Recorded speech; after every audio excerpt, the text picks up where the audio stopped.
Capítulo 5, versículos 1 al 11.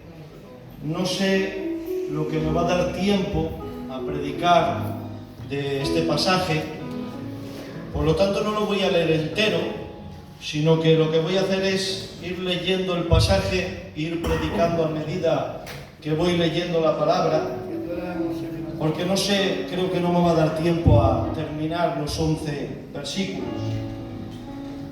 El pasaje es famoso, conocido en el rótulo de la Biblia, aunque no es inspirado, pero pone la pesca milagrosa.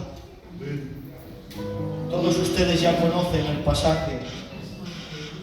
El primer punto de este mensaje que quería desarrollar es, lo he titulado Naturaleza de oidores de la palabra. Y dice el versículo 1: aconteció que, estando Jesús junto al lago de Genesaret, el gentío, es decir, la multitud, se agolpaba sobre él para oír la palabra de Dios. Amén. Jesús está a las orillas del lago de Genesaret y está predicando la palabra. Y ahora empieza a venir gente, empieza a añadirse personas y llega a haber una gran multitud. Porque allí Jesús está predicando la palabra de Dios. Y dice la Biblia que la gente, la multitud, se agolpaba. Es decir, que para poder estar cerca de Jesús y escuchar bien su palabra de su boca, el gentío, la multitud, se daban codazos, se empujaban para hacerse sitio, para poder estar más cerca de Jesús y escucharle directamente predicar, para no perderse nada de lo que él predicaba. Se subían unos encima de otros, porque querían escuchar predicar a Jesús la palabra de Dios. Y pregunto en esta tarde,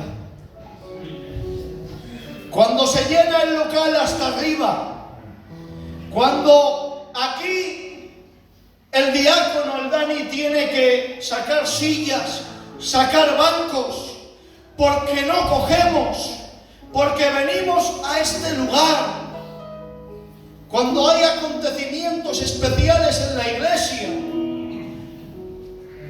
y venimos a las 7:10, 7:15 y ya no hay sitio porque se llena hasta la bandera, ¿con qué intención? ¿Con qué motivo? ¿Con qué propósito venimos a este lugar?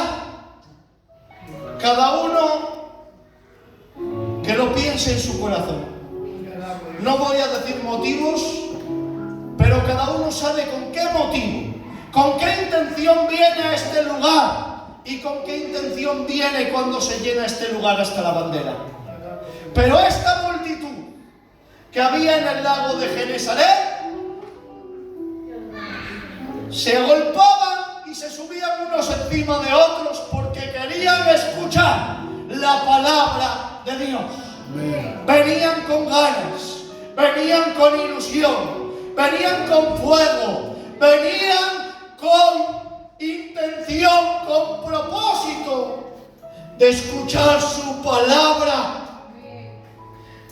Dice Pedro, primera de Pedro 2:2, desead como niños recién nacidos la leche espiritual no adulterada de la palabra de Dios, para que crezcáis para salvación. Amén. Cuando un bebé tiene hambre y desea su biberón, ¿qué hace el bebé? El bebé pone la casa patas arriba, empieza a llorar, empieza a gritar como si se fuera a morir de hambre, se empieza a comer las manos, porque parece o de alguna manera piensa que se va a morir de hambre. Llora desesperado porque anhela, porque desea, porque tiene ganas de su biberón. A cada 3 horas pone la casa patas arriba porque tiene hambre y quiere su biberón desesperadamente. Por esas puertas, si somos la iglesia de Dios, si somos las ovejas de Cristo, que dice la palabra, mis ovejas oyen mi voz y me siguen. Amén. Y yo las conozco y me siguen, porque oyen la voz de Cristo. La voz de Cristo se oye en la palabra, porque Cristo es el verbo de Dios. Él es la palabra de Dios encarnada. Juan 1:1, en el principio era el verbo era con Dios y el verbo era Dios. Amén. Él es la palabra. Debemos venir con anhelo, con deseo, con hambre, con pasión por escuchar a Dios hablando a través de su palabra. Amén. El hambre es muy mala.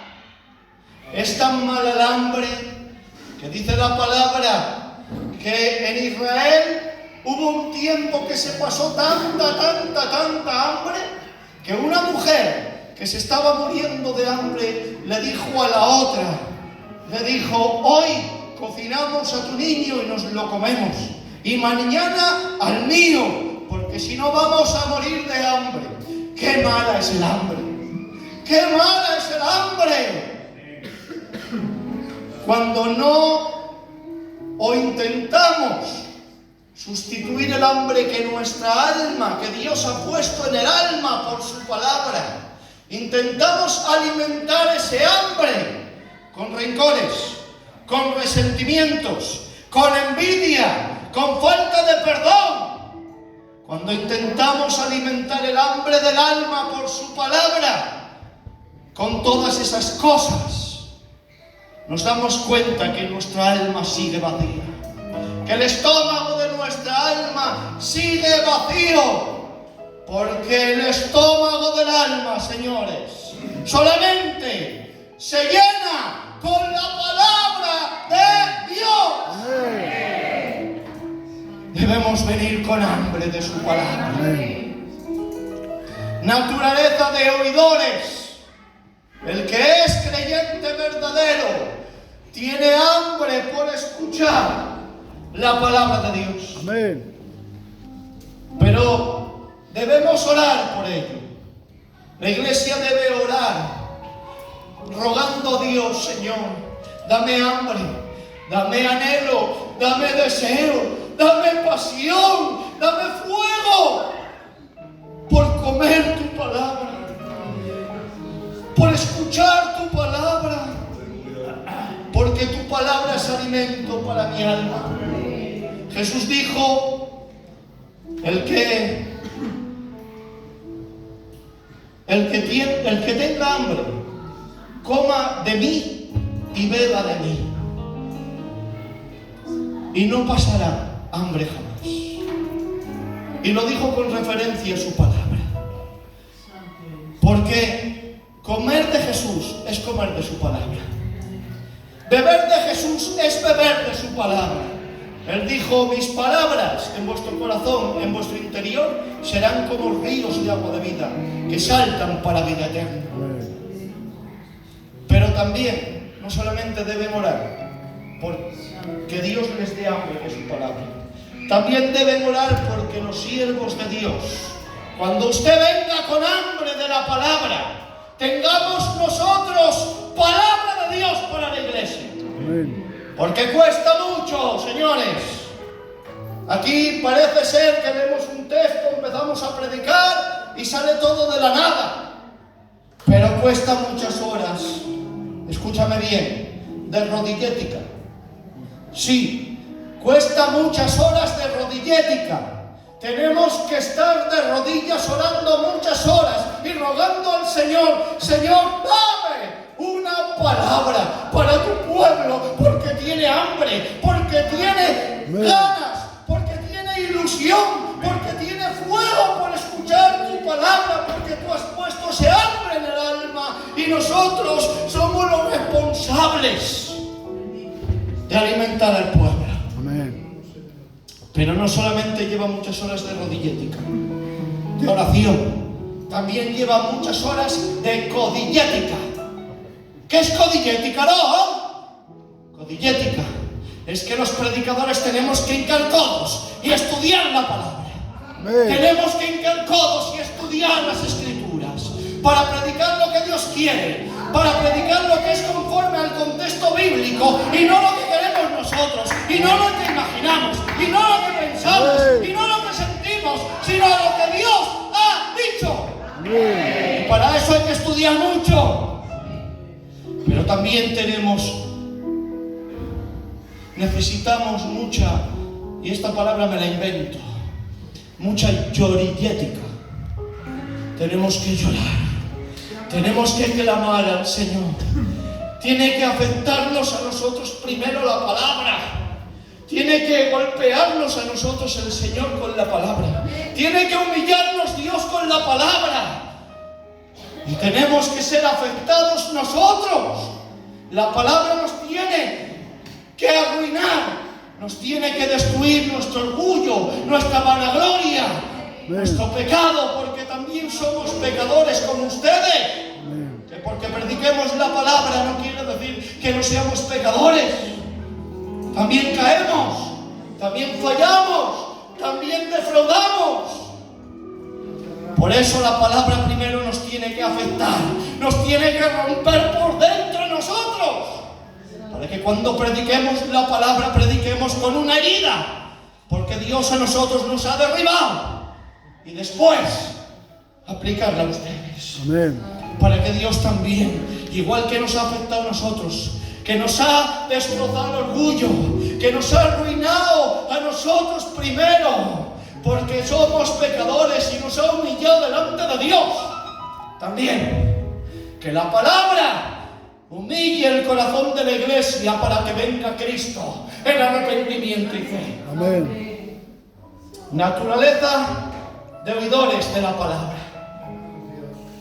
Segundo punto, naturaleza de hacedores de la palabra.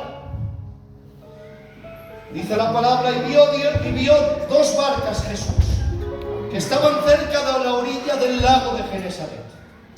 Dice, y los pescadores, habiendo descendido de ellas, lavaban sus redes, y entrando en una de aquellas barcas, la cual era de Simón, le rogó que apartase de tierra un poco la barca, y sentándose enseñaba desde la barca a la multitud. Jesús está, la gente agolpándose contra él, no le dejan predicar, ve dos barcas allí y dice a Simón, Simón, Pedro, mira a ver, hombre, que no me dejan, déjame la barca, apártala un poco de tierra para que pueda predicar desde la barca y no me molesten tanto. Y dice la palabra que Jesús le rogó a Pedro que apartase la barca de tierra un poco. El Dios Todopoderoso, hecho hombre, el Dios grande, sublime, eterno, creador, único, fiel, santo, el Dios grande, el Dios eterno que no tiene ni principio ni fin, hecho hombre, rogando a Pedro, Dios mío de mi vida, rogando a Jesús, a Pedro, a un hombre pecador.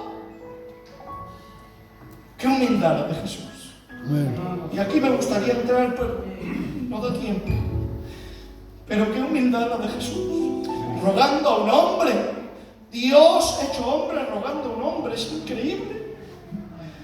Dice el Salmo 62:9, por cierto, vanidad son los hijos de los hombres, mentira los hijos de varón, pesándolos en balanza, dice, son todos igualmente pesados Y dice, y son menos que nada. Son menos que nada. ¿Qué somos? ¿Qué somos? Para que Jesús ruegue un hombre. Dios hecho hombre rogando a Pedro. ¿Qué somos? Dice Dios que somos menos que nada. La palabra nada significa no ser, no existir, un vacío. Eso es nada. Pero dice Dios que somos, no que somos nada, que somos menos que nada. Es decir, menos que no ser, menos que no existir, menos que no tener forma, menos que un vacío. Eso es lo que somos. Somos menos que nada. Y Jesús, el Todopoderoso, el Grande, el Eterno, rogando a Pedro que aparte la barca de tierra. El que dice la palabra en Romanos 11:36, dice, porque de Él, y por Él, y para Él son todas las cosas. Amén. A Él sea la gloria. Y rogando a un hombre, cuánto se ha humillado, cuánto ha descendido, cuánto ha bajado. Que estaba en el tercer cielo, estaba a la diestra del Dios Padre, estaba en la eternidad, estaba allí en el trono con el Padre. Los ángeles le besaban la mano, hacían lo que Él decía. Y ha descendido tanto que le ruega a un hombre pecador que aparte la barca de tierra. ¡Qué humildad la de Jesús! ¿Cuánto tenemos que aprender de la humildad de Jesús? Amén. Que nos creemos que somos algo y somos menos que nada. Amén. Somos menos que un vacío. Amén. Y nos creemos algo. Dios nos humille a través de su palabra en esta tarde. Te adoramos, Señor. Cuando terminó de hablar, dijo a Simón, boga mar adentro y echad vuestras redes para pescar. Pedro es pescador profesional. En ese momento, Pedro, aunque conocía a Jesús, no le reconocía como Dios todavía. Todavía le reconocía como un gran maestro y como que era un carpintero de Galilea. Pero Pedro era pescador. Y Jesús le dice, Pedro, boga mar adentro y echad las redes para pescar. Le está pidiendo algo que no tiene sentido.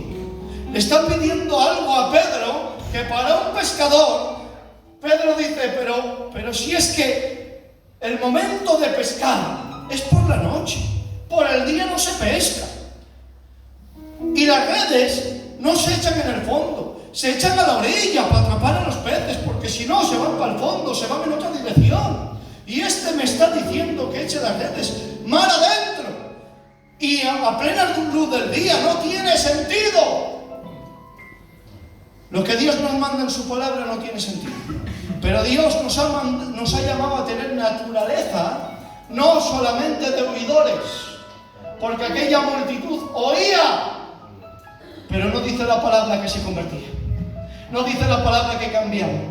No dice la palabra que eran transformados. No dice la palabra que se santificaban, que se consagraban. No dice eso. Solamente oían. ¡Qué bueno el mensaje! ¡Ay, cómo ha venido el predicador! ¡Ay, qué elocuencia! ¡Ay, cómo ha predicado! ¡Ay, qué bueno lo que ha dicho! ¡Ay, qué detalle! ¡Oidores! Naturaleza de oidores.